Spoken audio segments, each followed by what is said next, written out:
શ્રાવણ મહિનાના ત્રીજા સોમવારે શિવાલયોમાં ભક્તોની ભીડ જોવા મળી। સવારથી જ અમદાવાદના શિવાલયોમાં ભક્તો ઉમટી પડ્યા। જોધપુરમાં બિલેશ્વર મહાદેવ મંદિરે ભક્તોની ભીડ જામી। શિવાલયોમાં હર હર મહાદેવના નાદ ગુંજતા સાંભળવા મળ્યા। શ્રાવણમાં શિવાલયોમાં વિશેષ પૂજાનું આયોજન કરવામાં આવ્યું છે।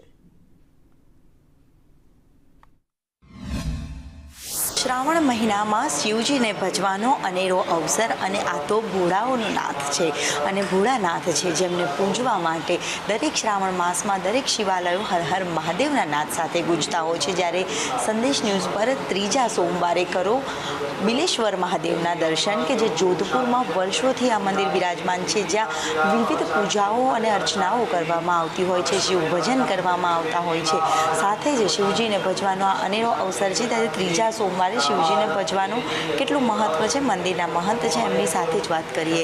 ત્રીજા સોમવારે વિવિધ પૂજાઓ કરવામાં આવતી હોય છે। આજના દિવસે બિલેશ્વર મહાદેવમાં કઈ પૂજા કરવામાં આવી રહી છે?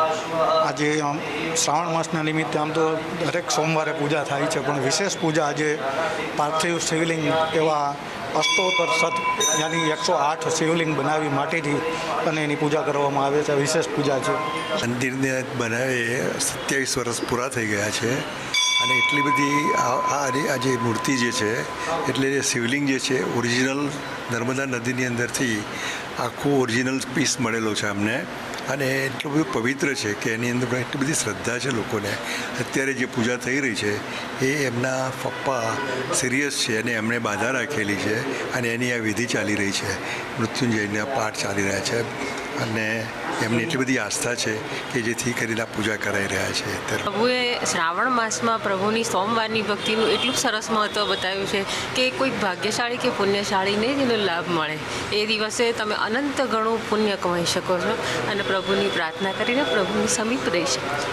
પ્રભુની સમીપ જવાનો અવસર એટલે શ્રાવણ મહિનાના સોમવાર અને સોમવારના દિવસે વિશેષ મહત્ત્વ રહેલું છે। ત્યારે બિલેશ્વર મહાદેવમાં પણ વિશેષ પૂજા આજના દિવસે કરવામાં આવી રહી છે। ત્યારે દરેક શિવાલયો હર હર મહાદેવના નાદ સાથે આજે ગુંજી રહ્યા છે। કેમેરામેન સંદીપ રાઠોડ સાથે દિવ્યા ચૌહાણ, સંદેશ ન્યૂઝ।